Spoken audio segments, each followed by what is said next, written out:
You are looking down on Panther Stadium. We are in Knightstown, Indiana, where those stands are now filled, as the Knightstown Panthers will host the Hagerstown Tigers in this spectacular stadium. It's a very hot, humid August evening, and both teams are prepared to heat things up even more. And it's all coming up next.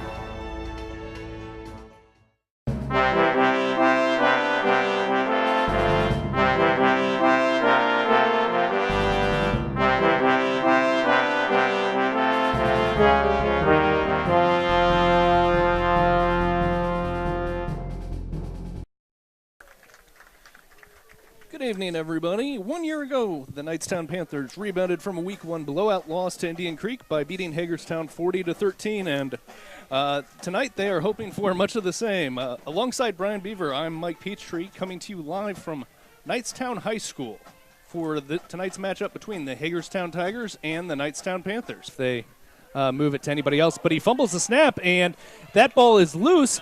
That is picked up by number 21 for Knightstown. He is running down the field, and it's going to be taken down at about the 30-yard line, so a big reversal for the Knightstown Panthers. You're looking at 4th and 1, a fumbled snap, and then that it goes from bad to worse if you're Hagerstown, because you fumble the snap, but at least you've got Knightstown pinned back, and instead you're going to be looking at 1st down and 10 at about the 35-yard line for the Panthers. You see a good look at the replay. He ran that back about 60 yards. And you're keeping the ball alive, and the longer the ball stays alive, the worse things can get.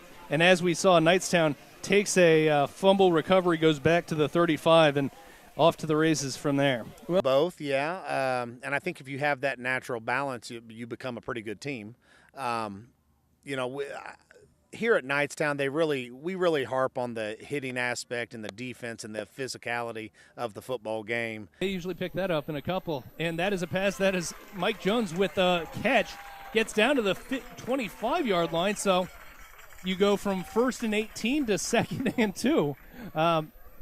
Too many penalties, but they've sure made up for it. As a nice pass, Burton